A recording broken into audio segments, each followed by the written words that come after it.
Before the world knew him as Lenin, he was Vladimir Ilyich Ulyanov. He was not born in a prison. He was not raised in an underground revolutionary cell.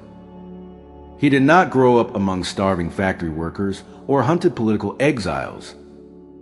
He was born into a comfortable and educated family in the provincial Russian city of Simbirsk. His father served the imperial education system. His mother maintained a disciplined and cultured household. The young Vladimir was intelligent, competitive, and exceptionally focused. At school, he earned excellent marks. He respected order. He followed rules. And for much of his childhood, there was little to suggest that he would one day dedicate his life to destroying the political system under which his family had prospered. Yet beneath the calm surface of Imperial Russia, another world was forming. The empire was enormous. It stretched across Europe and Asia. It contained dozens of peoples, languages, religions, and historical grievances. At its center stood the Romanov monarchy. The Tsar ruled through ministers, officials, police, soldiers, censorship, and an elaborate bureaucracy.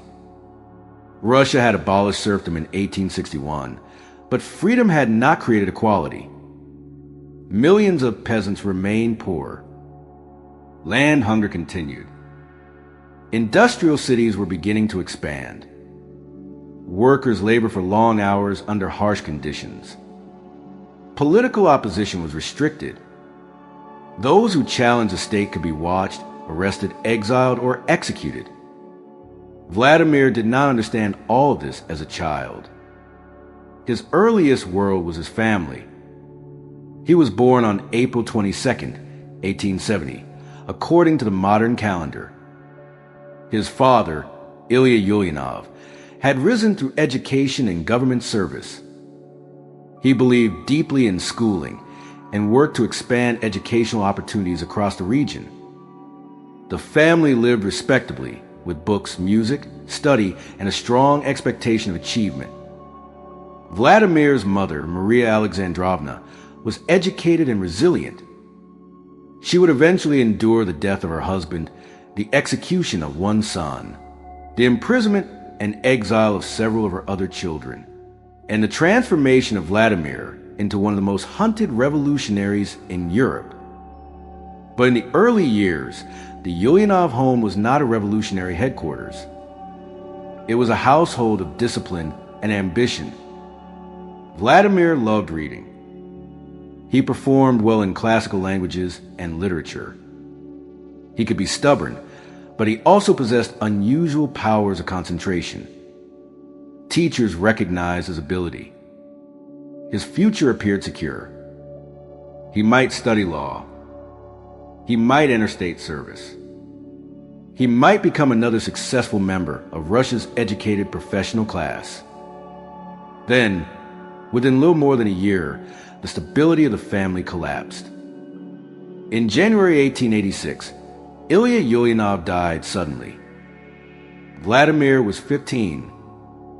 The death removed the central authority of the household. But a far greater shock was still to come. Vladimir's older brother, Alexander, was a gifted university student in St. Petersburg. Serious, idealistic, and increasingly radical, Alexander became involved with a revolutionary group influenced by the tradition of the people's will.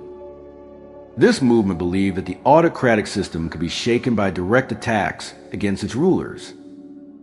Its members had already assassinated Tsar Alexander II in 1881. The killing did not destroy the monarchy. Instead, Alexander III came to power and strengthened political repression. Alexander and his associates began preparing another assassination attempt. Their target was Alexander III. The plot failed before it could be carried out. The conspirators were arrested. Alexander was offered opportunities to appeal for mercy, but he refused to abandon responsibility for his actions. In May 1887, he was executed by hanging. He was 21 years old. Vladimir was 17. The execution became one of the defining events of his life. But it would be misleading to imagine that Vladimir instantly became Lenin at the moment his brother died. His transformation was slower, more intellectual, and, in the long term, more dangerous to the imperial state than Alexander's failed bomb plot. The family now carried the stigma of treason. Friends could become distant. Officials could become suspicious. The respected son of an educational administrator was now the brother of a convicted revolutionary. Vladimir did not forget this humiliation. He also studied his brother's failure. Alexander had been brave. He had been willing to die. But courage had not brought victory. A small group had tried to remove one ruler. The state had discovered them, executed them, and continued to exist. Vladimir would eventually reject individual assassination as an effective revolutionary strategy. Killing a czar did not automatically destroy the system that produced czars. Another ruler could take his place. Another police chief could issue orders. Another prison could receive the next generation of rebels. The entire structure had to be understood, organized against, and overthrown. Only months after Alexander's execution, Vladimir entered Kazan Imperial University to study law. He arrived with outstanding academic credentials, but his family name followed him. The university existed under close political supervision. Student gatherings could be treated as threats. Young people debated reform, autocracy, revolution, and Russia's future. Vladimir soon participated in a student protest. The authorities acted quickly. He was expelled from the university and sent away from Kazan under police surveillance. His formal university career had barely begun. The empire had closed one path before him. For many young men, expulsion might have led to defeat. For Vladimir, it created isolation. And isolation gave him time to read. At the family's rural residence, he began studying more systematically. He read Russian revolutionary writers. He encountered the populist tradition that had influenced his brother. The populace believed that Russia's peasantry and village communities might provide a path toward socialism without passing fully through Western capitalism. Some went among the peasants to educate and organize them. Others embraced terrorism. Vladimir respected their sacrifice, but he became increasingly dissatisfied with their methods and assumptions. Russia was changing. Railways were expanding. Factories were growing. Markets were transforming village life. A new industrial working class was emerging.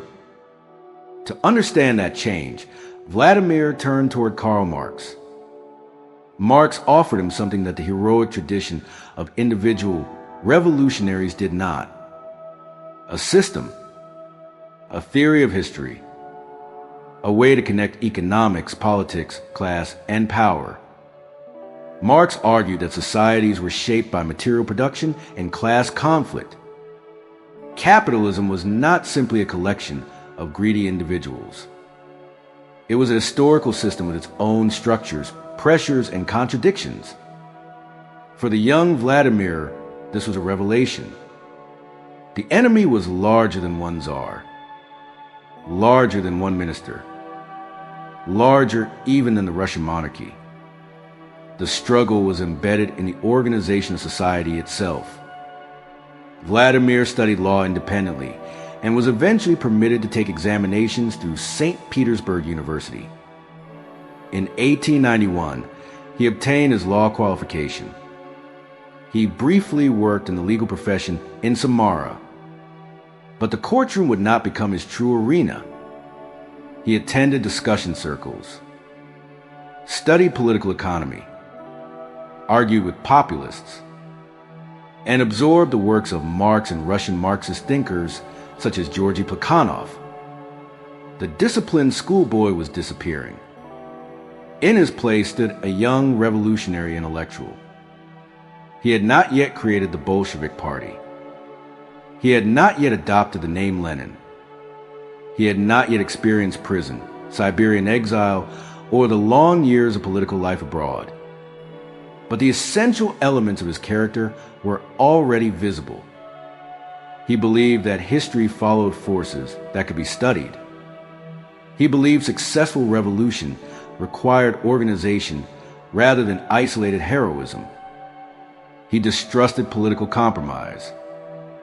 He worked with extraordinary concentration. And he had begun to see himself not merely as a critic of the Russian Empire, but as a professional revolutionary preparing for its destruction. In 1893, Vladimir Ulyanov moved to St. Petersburg. He was 23 years old.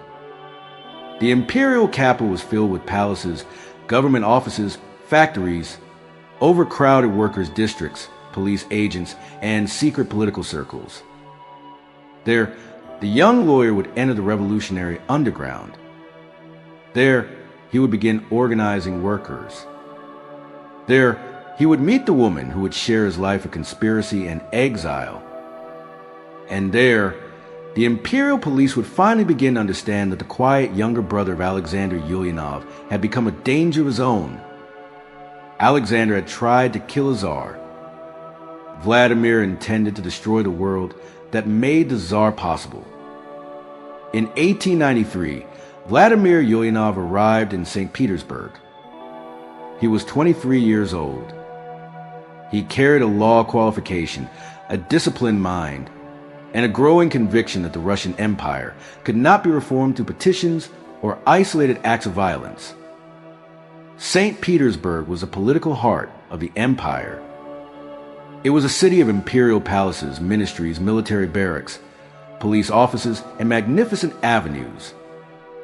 But beyond its ceremonial center stood another city, a city of factories, crowded workers' districts, cheap lodging houses, long shifts, low wages, industrial accidents, and men and women who had left the countryside only to discover a new form of dependence inside the modern factory. Russia was industrializing rapidly, but its political system remained autocratic. The new working class was growing inside a state that allowed no legal opposition party, no free national press, and no independent labor movement. To Vladimir, this combination created the possibility of revolution. The workers were concentrated together. They shared similar hardships. They could be organized. And unlike the peasant communities idealized by earlier Russian populists, industrial workers stood directly inside the economic system described by Karl Marx.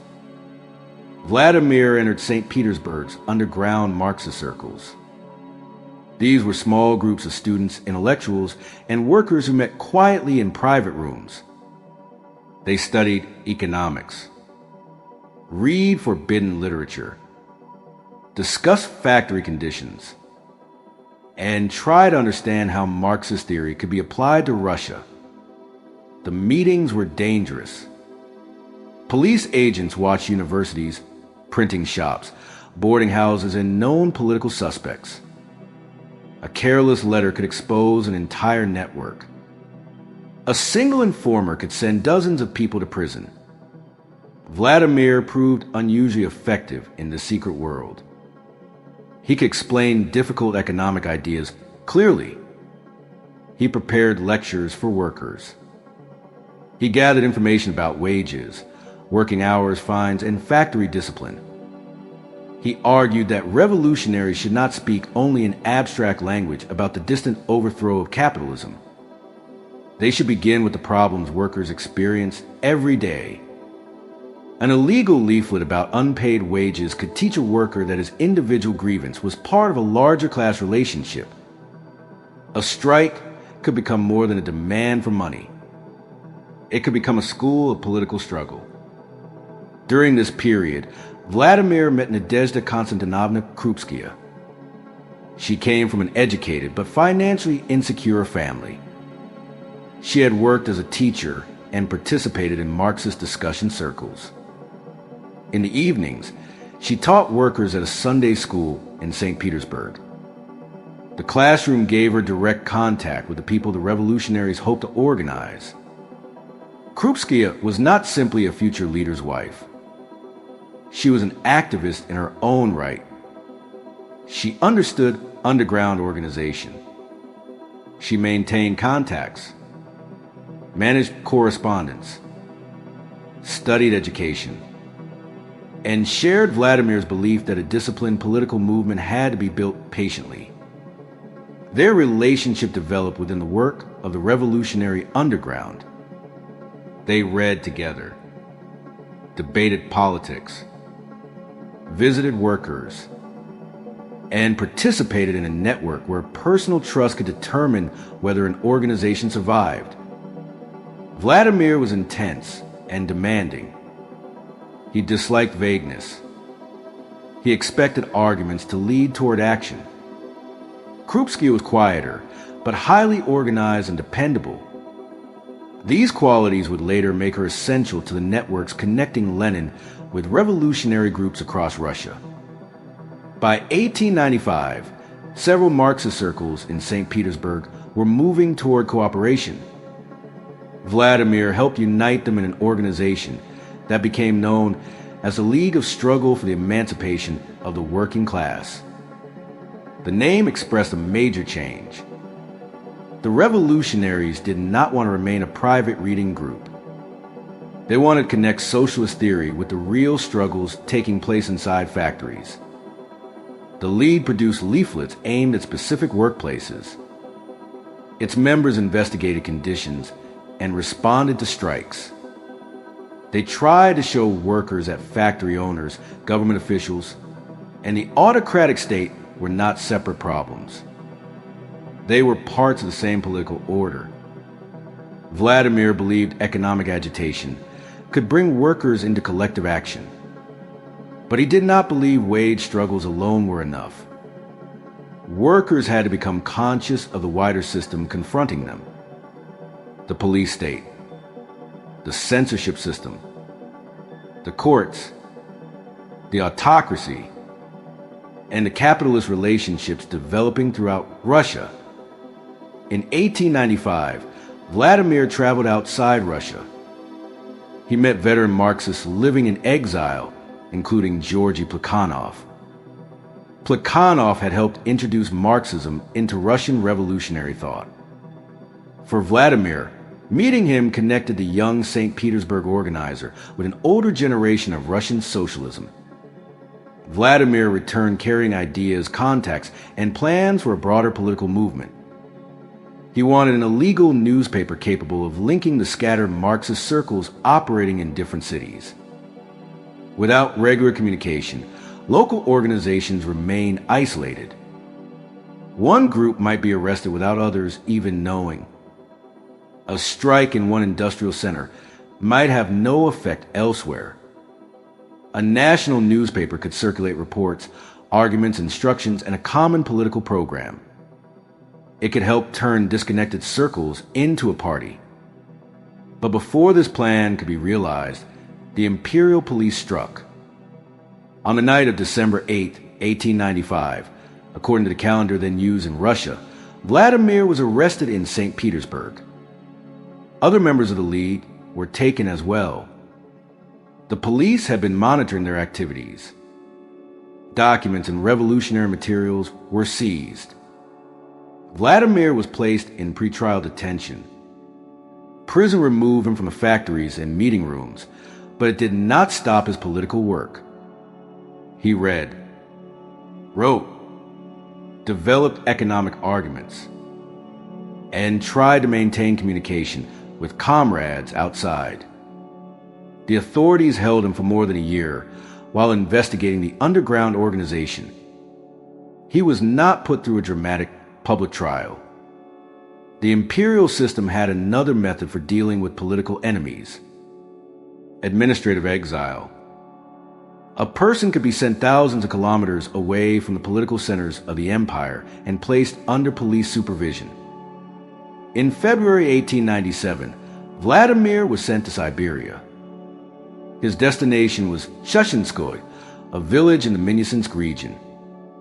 The journey carried him far from St. Petersburg, far from its factories, far from the underground circles he had helped organize.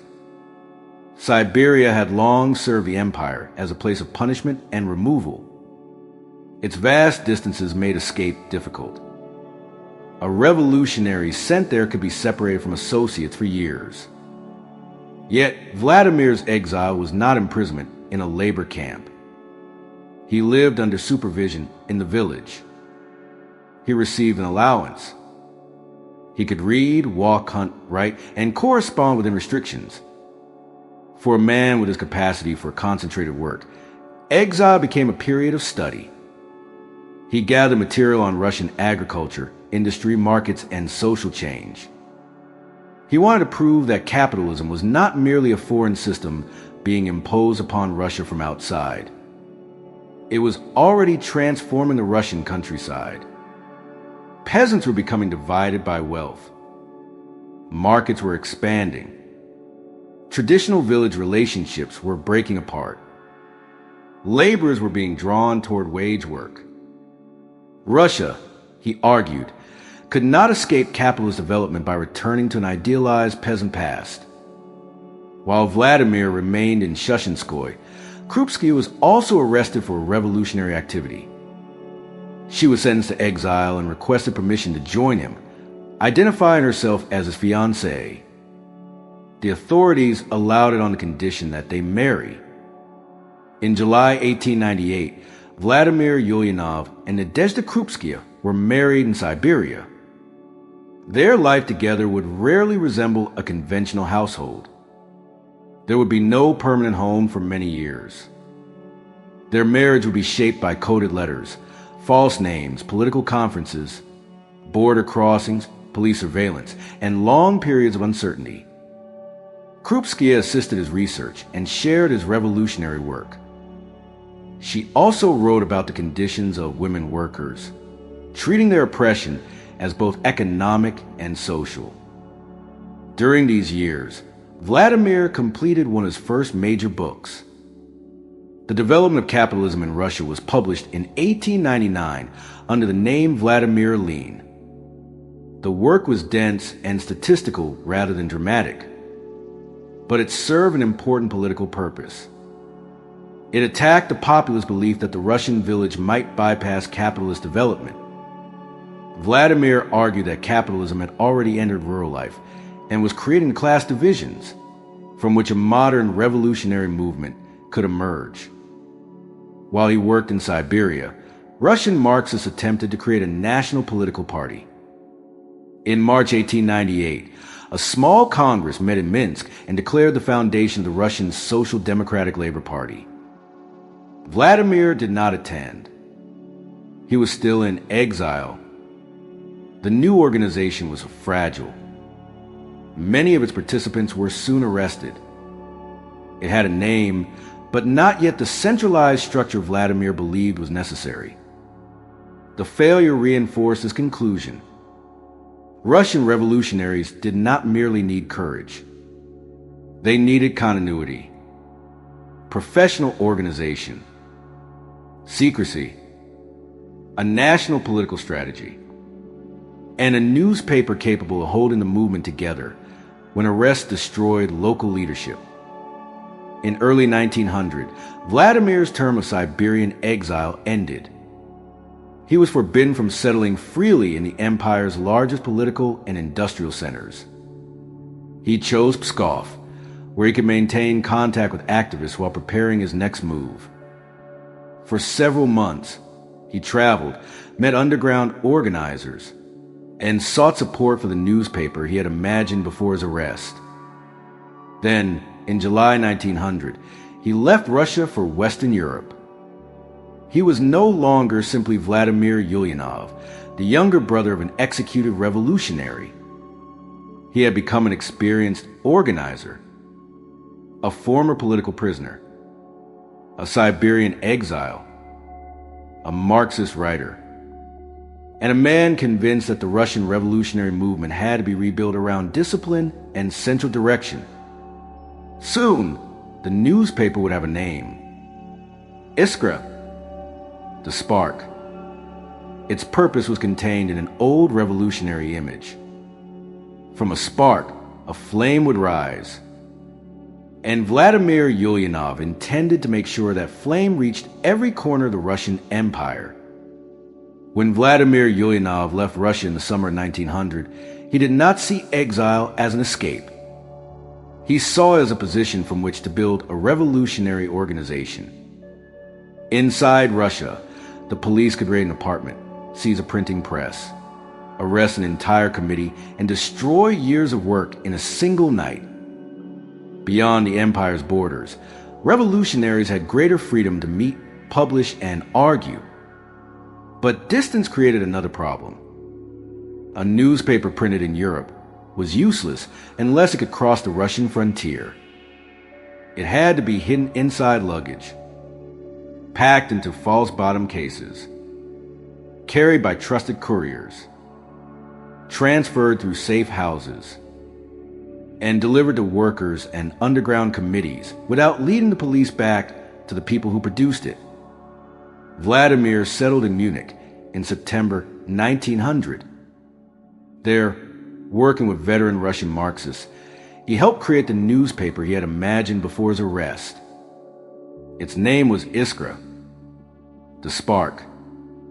The first issue appeared in Leipzig in December 1900. Later issues were produced in Munich, then London, and eventually Geneva. The paper's purpose was not merely to report events. It was intended to unite scattered social democratic organizations across the Russian Empire around a common political program. The editorial group included important figures from the Russian Marxist movement: Georgy Plekhanov, Pavel Axelrod, Vera Zasulich, Alexander Potrasov, Julius Martov, and Vladimir Ulyanov. These were not obedient followers gathered around one unquestioned leader. They were experienced intellectuals with their own reputation, friendships, and political views. For the moment, they shared a goal.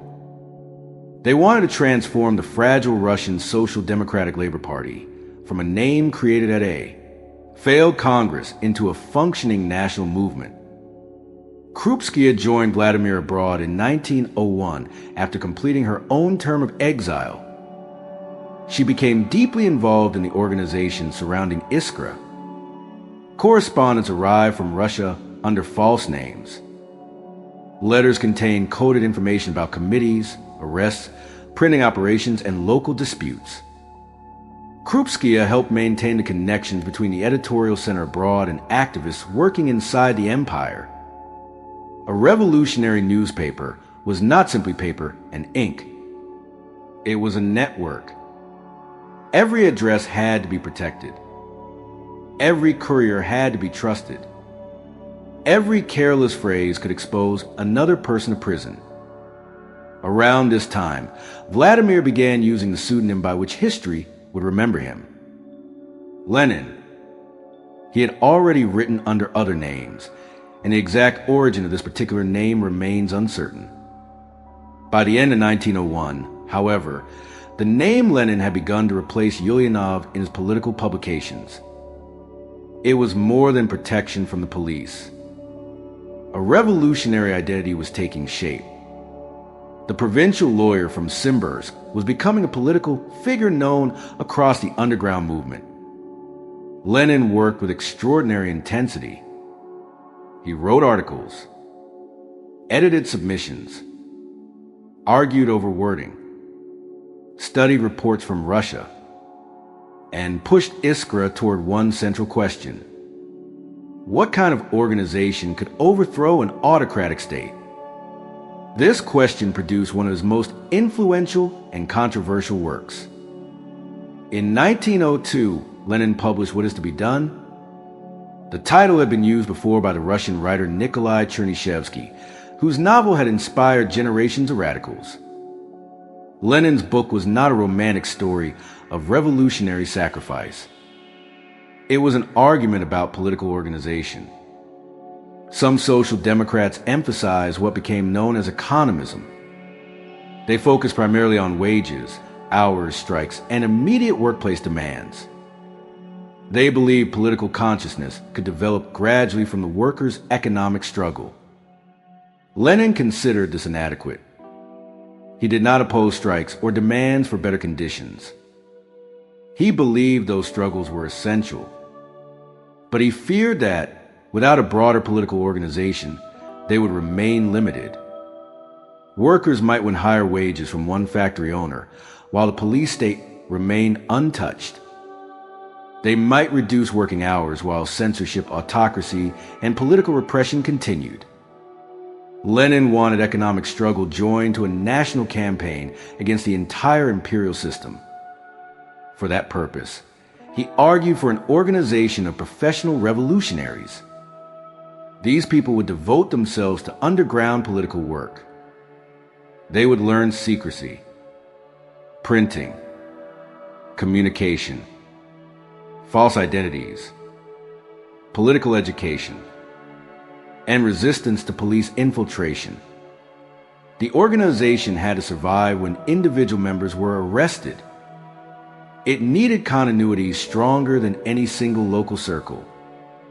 The famous arguments of what is to be done were written for the conditions of underground Russia in 1901 and 1902, when legal party organization was impossible and local committees were repeatedly destroyed by the police. Lenin presented the all-Russian political newspaper as both a means of communication and a practical organizer of the movement. To his supporters, this was realism. The Tsarist government was centralized, disciplined, and violent. A loose movement of discussion groups could not defeat it. To his critics, Lenin's approach gave too much authority to a narrow political center. They feared that discipline could silence disagreement, that the organization might begin to treat independent thought as disobedience, and that a party created to liberate the working class might eventually command it from above. These disagreements were not yet a final split. Lenin and Martov had worked closely together. Both had helped build Iskra. Both wanted a Marxist workers' party. Both opposed the autocracy. But beneath their cooperation lay different instincts.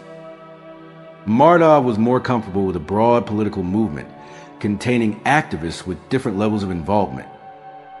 Lenin wanted clearer boundaries. A party member, in his view, should belong to a party organization and accept its discipline. The disagreement appeared technical. It was not. It concerned who belonged to the Revolutionary Party, who could make decisions, and how much control the central organization should exercise over its members. In the summer of 1903, delegates gathered for the Second Congress of the Russian Social Democratic Labor Party.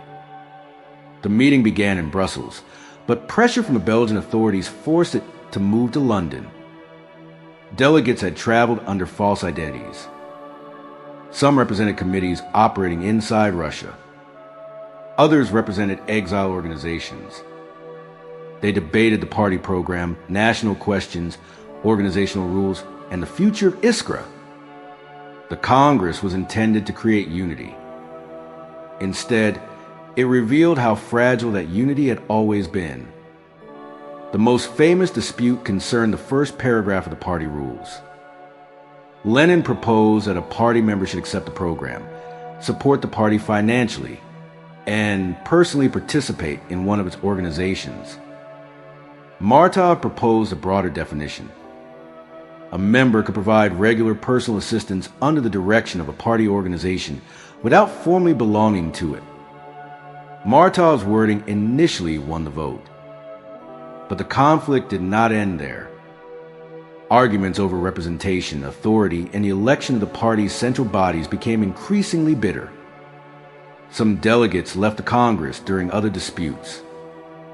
The balance of votes changed.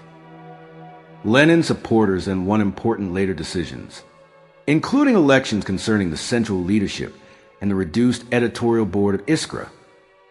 From these changing majorities came two names: Bolshevik, meaning a member of the majority; Menshevik, meaning a member of the minority.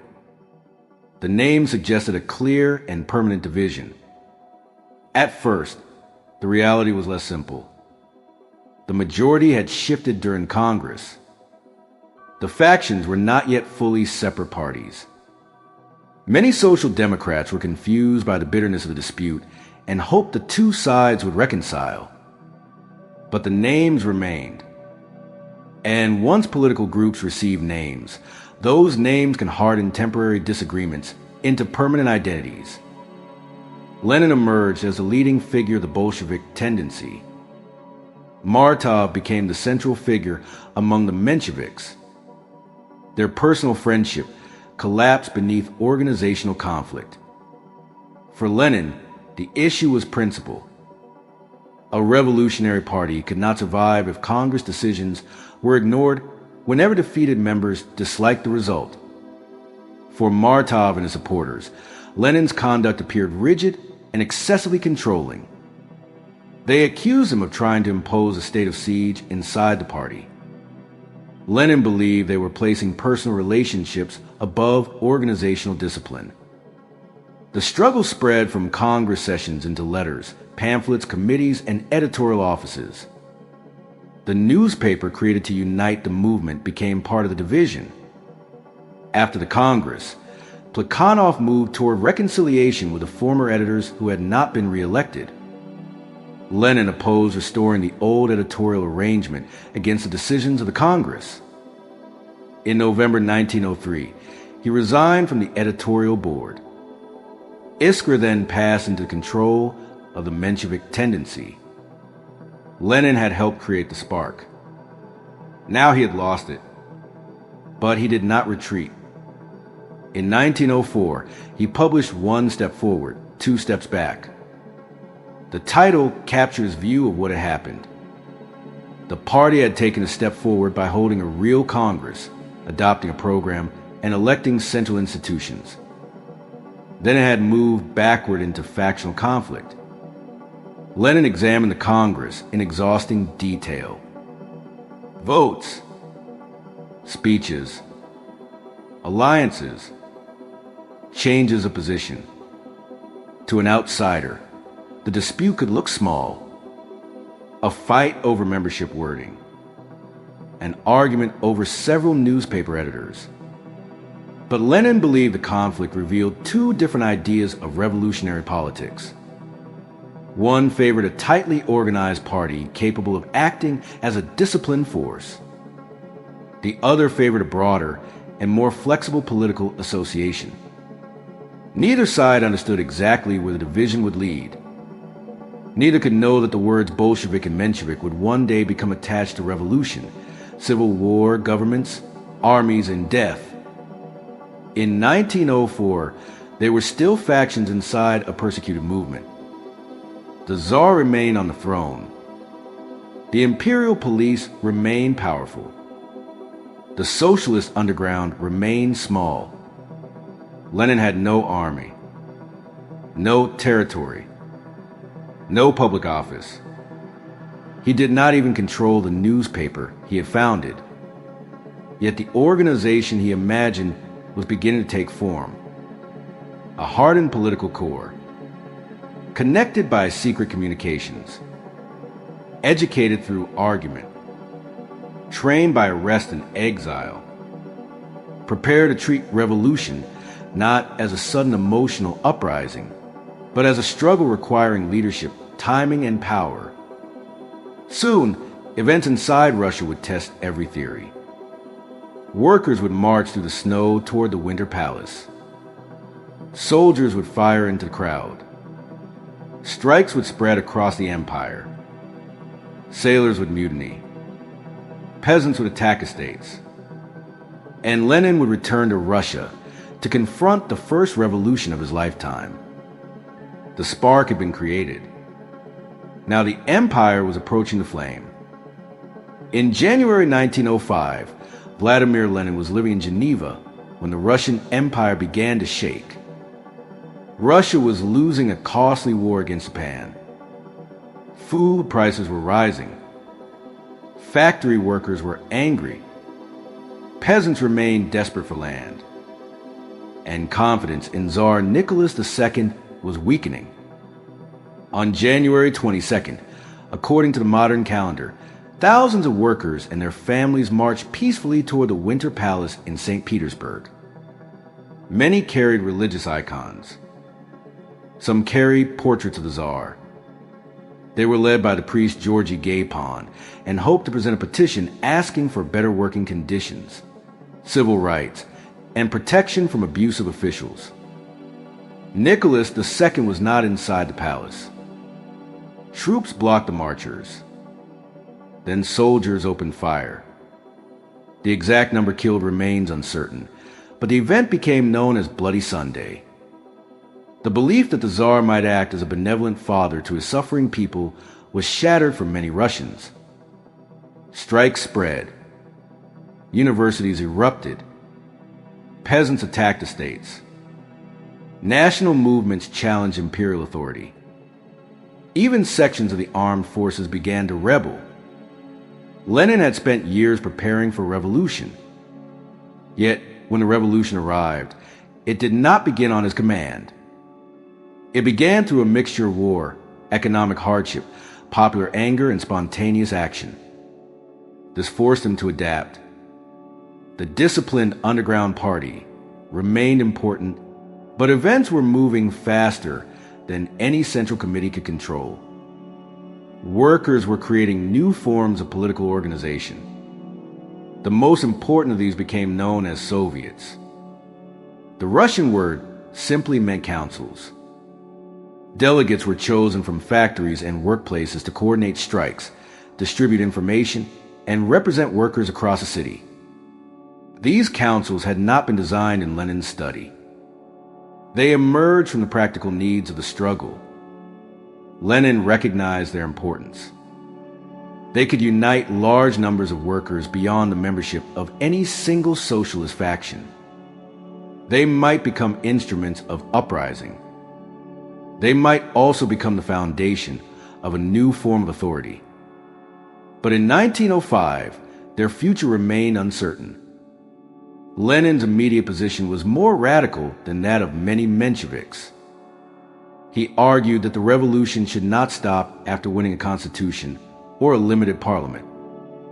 The working class should ally with the peasantry, overthrow the autocracy, establish a democratic republic, and push the revolution as far as the balance of forces allowed. In Two Tactics of Social Democracy in the Democratic Revolution, written during the summer of 1905, he insisted that the workers' movement must retain its political independence and not allow liberal elites to bring the struggle to an early end through compromise with the monarchy. Lenin also changed his thinking about the size of the party. The organization had needed strict secrecy during the years of police repression. Now thousands of workers were entering political life. Lenin urged the Bolsheviks to open their ranks more widely while preserving an underground structure in case the government regained control. This was characteristic of him. He defended discipline, but he was not committed to one organizational formula regardless of circumstances.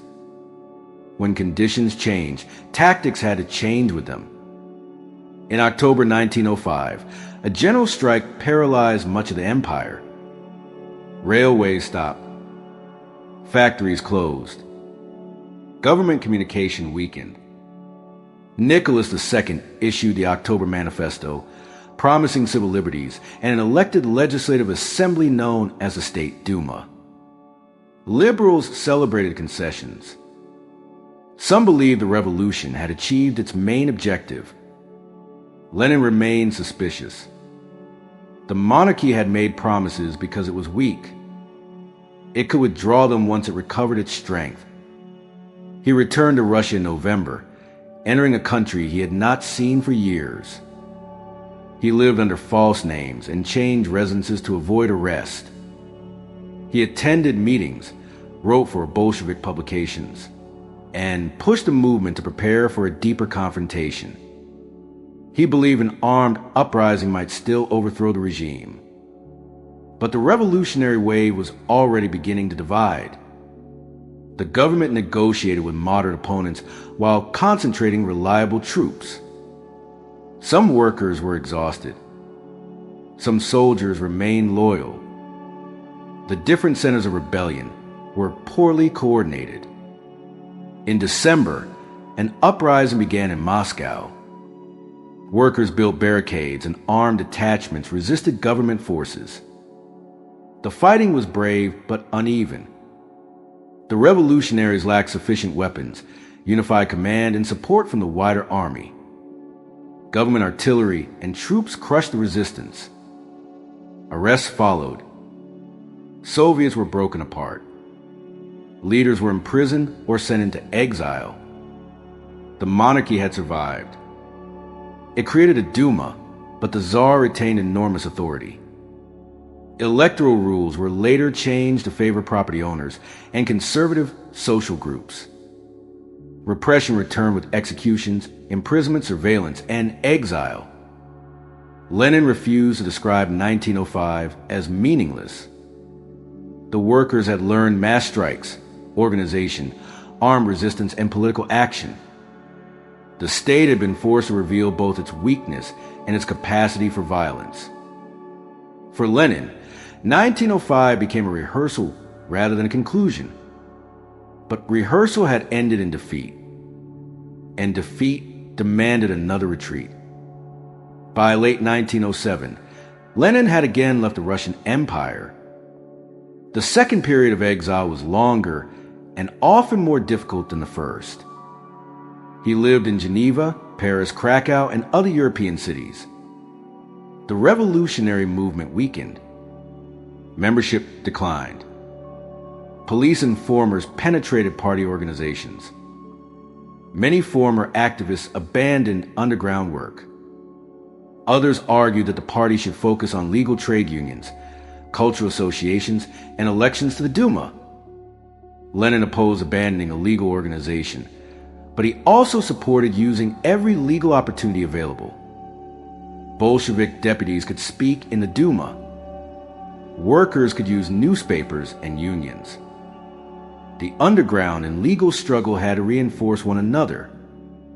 The years after 1905 were also filled with conflict inside the socialist movement. Bolsheviks argued with Mensheviks. Bolsheviks argued among themselves. Lenin attacked former allies over philosophy, party finances, electoral tactics, and the future of the movement. He could be patient with political hardship.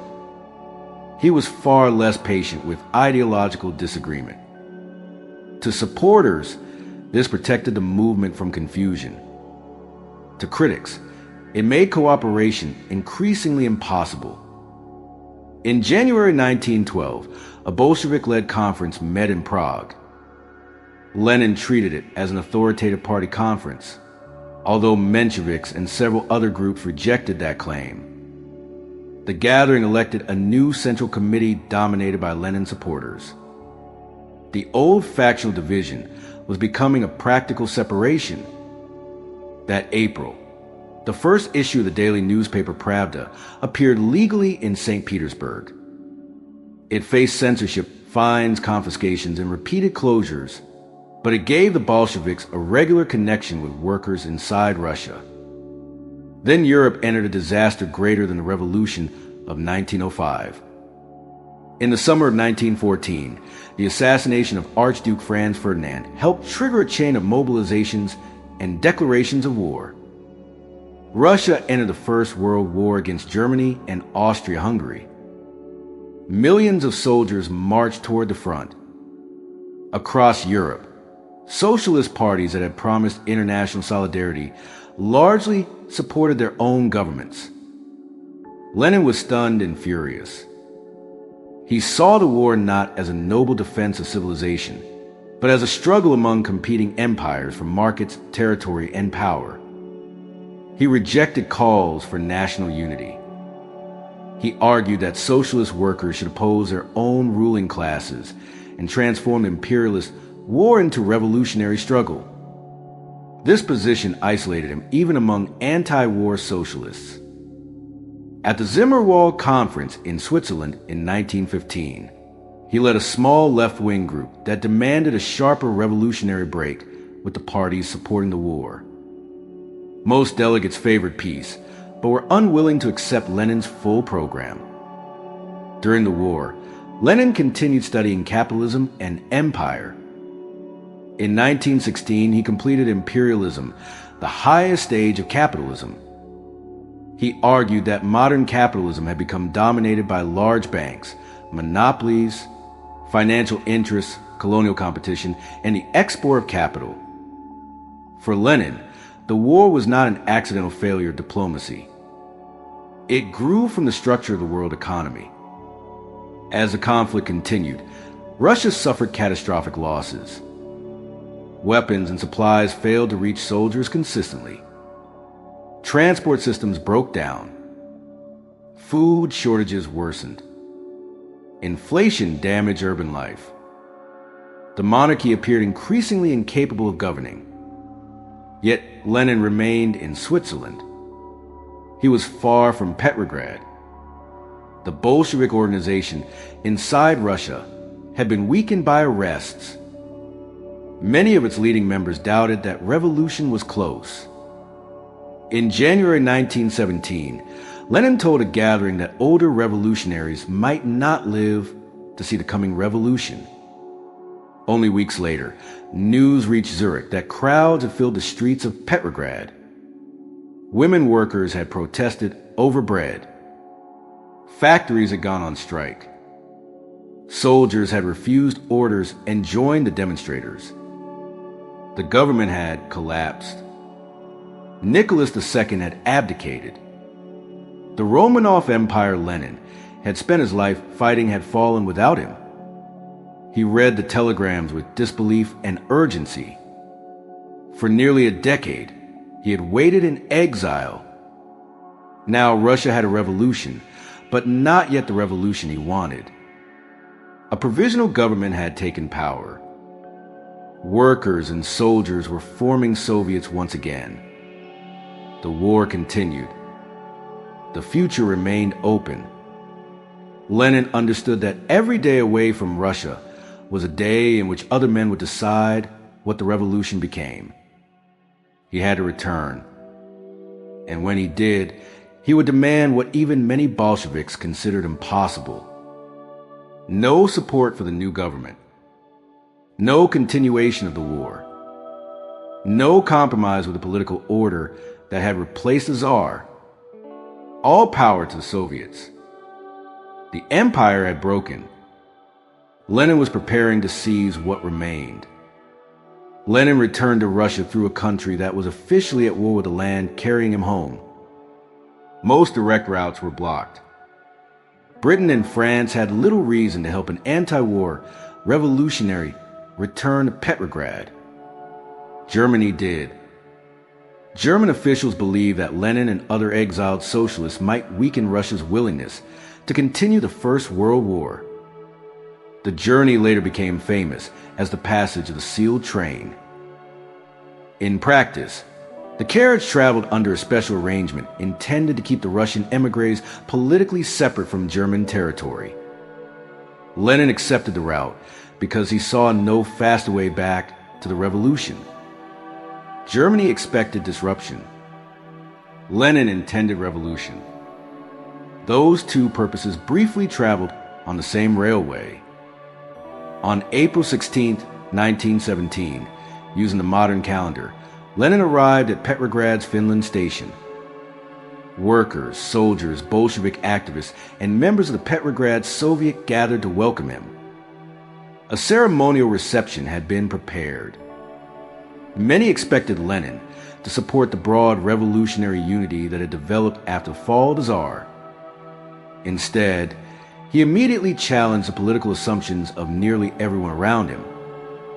From an armored vehicle outside the station, he greeted the revolution. But he did not celebrate the provisional government. He treated it as the next obstacle. The Romanov monarchy had fallen. For Lenin, that did not mean the revolution was complete. It meant the first barrier had been removed. Russia now lived under what revolutionaries called dual power. The provisional government formally administered the country. It controlled ministries and claimed the authority of the state. But the Soviets of workers and soldiers' deputies possessed influence over factories, garrisons, railways, and the armed population of Petrograd. The government had legal authority. The Soviets had organized mass support. Neither side fully controlled the other. For a short time, the two existed beside one another. Lenin believed that balance could not last. One power would eventually destroy the other. The question was which one would act first. The next day, Lenin presented the arguments later known as the April Theses. He called for no political support to the provisional government. He demanded an end to Russia's participation in the imperialist war. He called for land to be transferred away from the great landowners. And he argued that political power should pass to the Soviets. He did not propose an immediate reckless attack by a small party. At that moment, the Bolsheviks were still a minority. Lenin insisted that they patiently explain their program until workers and soldiers abandoned the moderate socialist leaders who supported cooperation with the government. Many Bolsheviks were shocked. Before Lenin's return, important party figures had taken a more cautious position. They believed Russia was passing through a democratic revolution. They expected some period of parliamentary government before any socialist transformation became possible. Lenin rejected the idea that the party should simply wait for history to move through a predetermined schedule. The war had broken the old state. Workers had created Soviets. Soldiers were armed and politically active. The revolution, he argued, had produced conditions that required a new strategy. His confidence did not immediately persuade everyone. Some old comrades thought he had become detached from Russian reality during exile. But Lenin argued relentlessly. At meetings, in newspapers, inside party committees, he pushed the Bolsheviks away from conditional cooperation and toward open opposition. His slogans were simple enough to travel beyond intellectual circles. Peace, land, bread, and all power to the Soviets. The provisional government could not easily satisfy any of these demands. It continued the war because its leaders feared military defeat, diplomatic isolation, and the loss of Russia's commitments to its allies. It delayed a final decision on land until a future constituent assembly. It struggled to supply the cities. Every delay created another opportunity for the Bolsheviks. Lenin's program gained strength not because every worker had studied Marxist theory, but because the government repeatedly failed to resolve emergencies destroying ordinary life. In June 1917, the government launched a major military offensive. The attack was associated with the new war minister, Alexander Kerensky. Early gains were followed by collapse. Discipline at the front continued to disintegrate. Soldiers deserted. Casualties increased.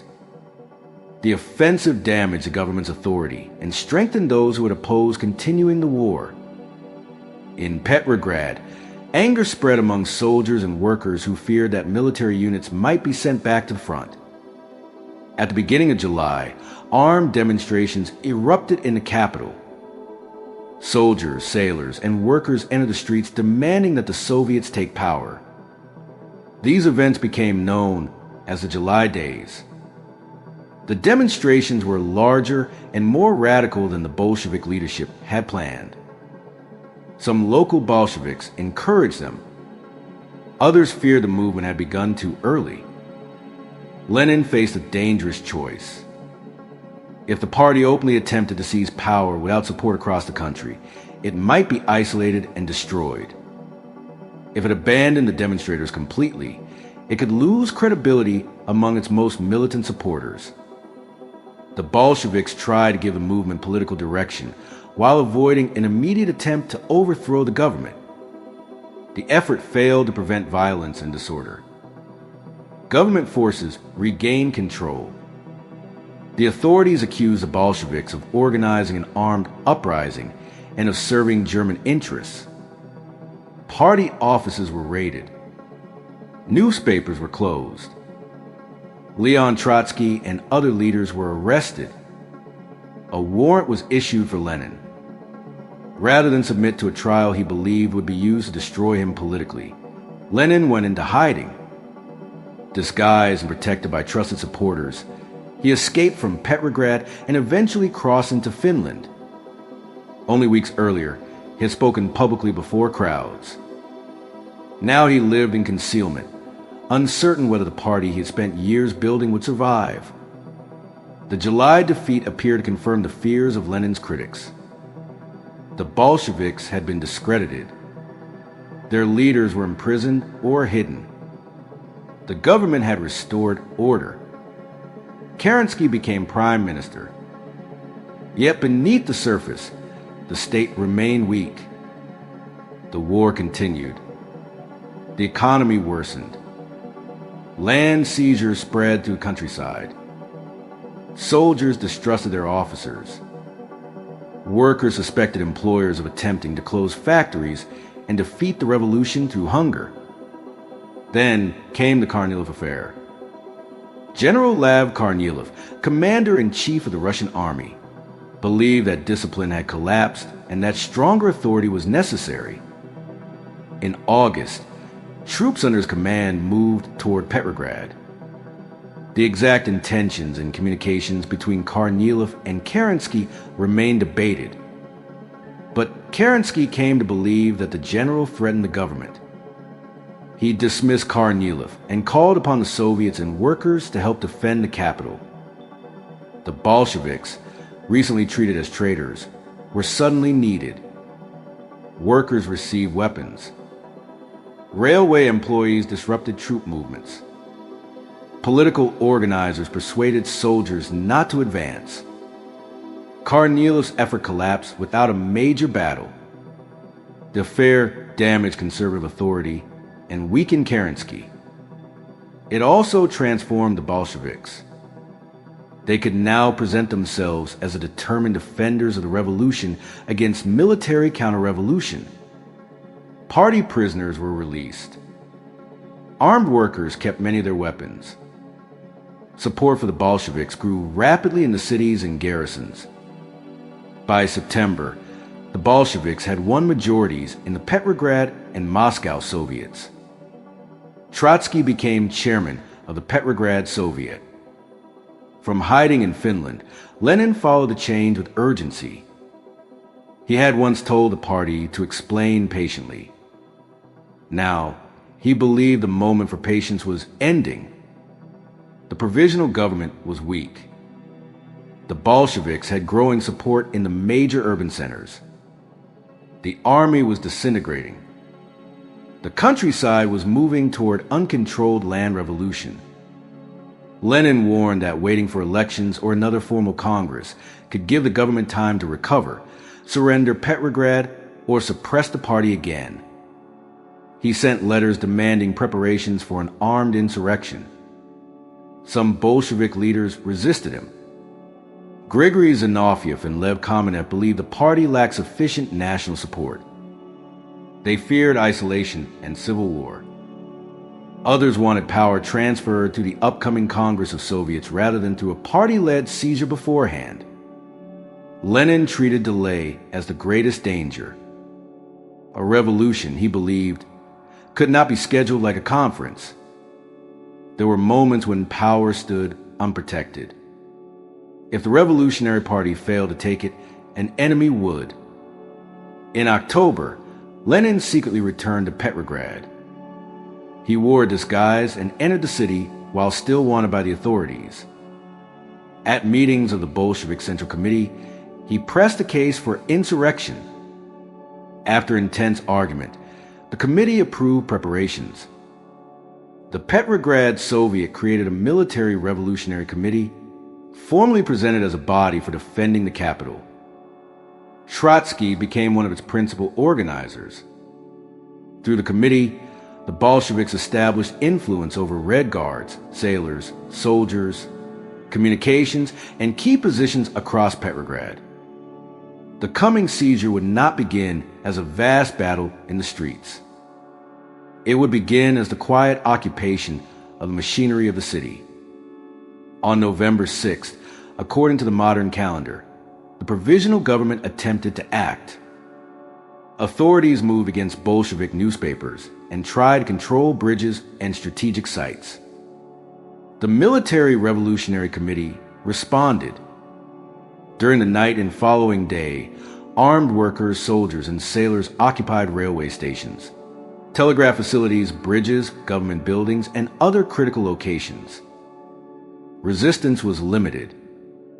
Much of Petrograd continued its ordinary life, while political power slipped from one government to another. Kerensky left the city seeking loyal troops. The remaining ministers gathered inside the Winter Palace. Lenin arrived at the Bolshevik headquarters at the Smolny Institute.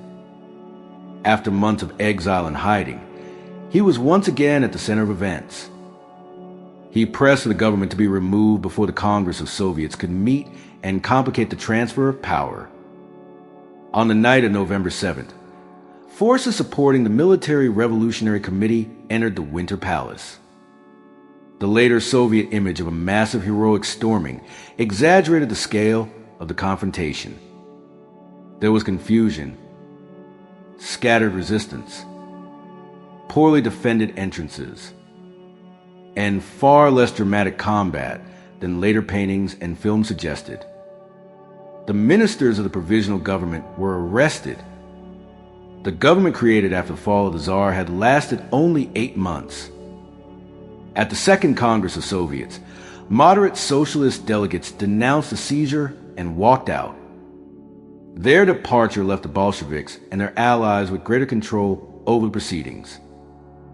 Lenin appeared before the Congress. The underground organizer, the exile, the fugitive accused of treason. He now stood as the leader of a new government. The Russian Empire had already lost its Tsar. Now the political order that replaced him had also fallen. Lenin had spent years arguing that courage without organization would fail. In October 1917, organization met opportunity. And for the first time, Vladimir Lenin possessed what his brother Alexander had never reached. Not a bomb aimed at the ruler, not a pamphlet condemning the system, but state power itself. Lenin had reached a position he had pursued for most of his adult life. The old monarchy was gone. The provisional government had fallen, and the Bolsheviks controlled the capital.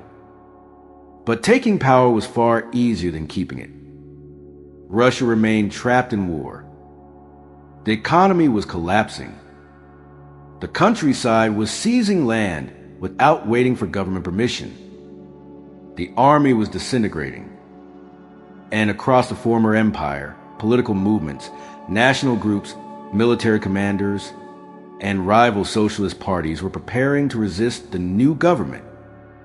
Lenin became chairman of the Council of People's Commissars. His government immediately issued decrees calling for peace and recognizing the transfer of landed estates to peasant committees. Factories and banks increasingly passed under state control. Old ranks and privileges were abolished. The Bolsheviks presented these measures as the beginning of government by workers and peasants. Yet power was already becoming concentrated in the hands of one party. In December 1917, the government created the Chaika, an emergency political police organization led by Felix Dzerzhinsky. It was initially presented as a temporary weapon against sabotage and counter-revolution. It would soon become one of the central instruments of Bolshevik repression. The Bolsheviks had also promised elections to a constituent assembly.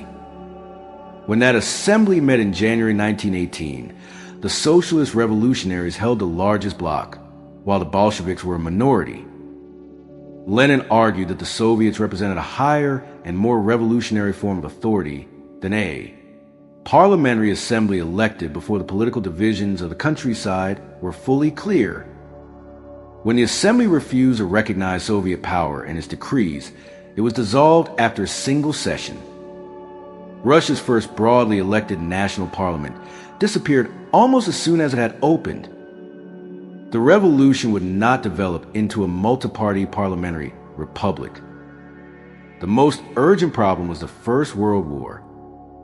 The Russian army was exhausted, but Germany continued to advance. Lenin believed the new regime could not survive unless it obtained peace immediately. Many Bolsheviks opposed accepting Germany's harsh conditions. They hoped revolution would spread westward or argued for a revolutionary war. Lenin insisted that the Soviet government needed time. In March 1918, Russia signed the Treaty of Brest-Litovsk.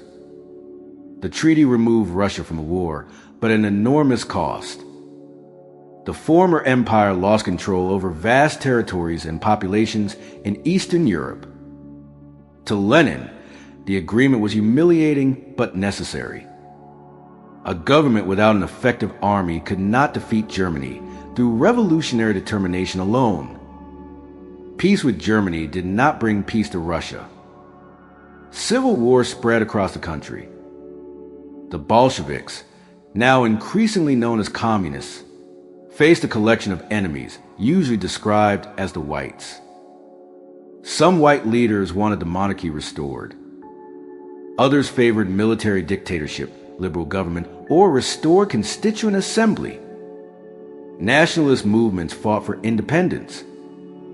Cossack forces defended regional power. Foreign troops from Britain, France, Japan, the United States, and other countries intervened in different parts of the former empire. The conflict was not one simple war between two united sides. It was a shifting struggle involving armies, guerrillas, peasant forces, local governments, and competing national projects. Leon Trotsky organized a Red Army. Former imperial officers supplied military experience, while political commissars monitored their loyalty. The Reds controlled the central industrial regions, including Moscow and Petrograd. They possessed major railway connections and could move forces between distant fronts. Their enemies were divided geographically and politically. White armies often failed to offer peasants a convincing answer to the land question. By 1920, the principal white forces had been defeated, but Bolshevik victory came through mass mobilization, coercion, military discipline, and immense suffering. During the war, Lenin's government introduced policies later called war communism. Large industries were nationalized. Private trade was restricted. Money lost much of its practical value. Armed detachments requisitioned grain from peasants to feed the cities and the Red Army. The policies helped direct scarce supplies toward the war effort, but they also damaged production and intensified hostility in the countryside. Peasants had little reason to produce surpluses that could be taken from them. Factories stood idle.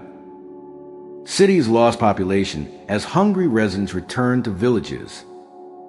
War, economic breakdown, requisitioning, transport collapse, and later drought combined to create catastrophe. The Civil War also produced organized political terror.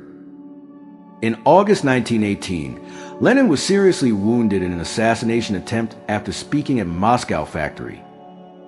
The attack occurred during a period when the Bolsheviks were already facing military rebellion and violence from their opponents. The government answered with the Red Terror. The Cheka carried out arrests, hostage-taking, imprisonment, and executions against those identified as counter-revolutionaries or class enemies. White forces also committed massacres and terror in territories they controlled. But under Lenin, state repression became an accepted and systematic method of defending revolutionary power. The precise number of victims remains disputed. The political principle was clearer. Lenin believed violence could be justified when the survival of the revolution was at stake. By the end of the Civil War, the Bolsheviks had survived. The country they ruled was devastated. Famine spread through major agricultural regions in 1921. Peasant uprisings challenged grain requisitioning. In Tambov province, a large rural rebellion required military suppression. At the Kronstadt naval base, sailors who had once supported the revolution demanded freer Soviet elections, civil liberties for socialist workers, and an end to coercive economic policies. The Bolshevik government described the rebellion as a threat to revolutionary power. Red Army forces crossed the frozen Gulf of Finland and crushed it in March 1921. For Lenin, Kronstadt was a warning. The government had won the Civil War, but was losing support of sections of the workers and peasants in whose name it ruled. Lenin responded with a dramatic economic retreat. At the 10th Party Congress, he introduced a new economic policy. Forced grain requisitioning was replaced with a tax in kind. After paying the tax, peasants could sell part of their produce. Small businesses and private trade were permitted to return. The state retained control of major industry, banking, transport, and foreign trade, but limited market activity was allowed to revive the economy. Lenin did not describe this as abandoning socialism. He considered it a strategic retreat taken because immediate economic transformation had gone further than Russia's ruined society could sustain. Economic rules became more flexible. Political power did not. The same party Congress that approved a new economic direction also prohibited organized factions inside the Communist Party. Mensheviks, socialist revolutionaries, anarchists, and other political opponents were arrested, restricted, driven abroad, or forced underground. The Soviets remained, but genuine competition for national power disappeared. The Revolutionary Party, created to overthrow autocracy, had constructed a new centralized state. In December 1922, Soviet Russia joined with the Soviet republics of Ukraine, Belarus, and the Transcaucasian Federation to create the Union of Soviet Socialist Republics. The Russian Empire had been broken apart by war and revolution. Many territories had achieved independence. Others were brought into a new union ruled from Moscow by the Communist Party. Lenin opposed openly Russian imperial language and insisted that the republics should formally possess equal rights. Yet the political system holding them together was highly centralized. The empire had not simply vanished. It had been rebuilt in a radically different ideological form. Lenin was increasingly unable to direct what he had created.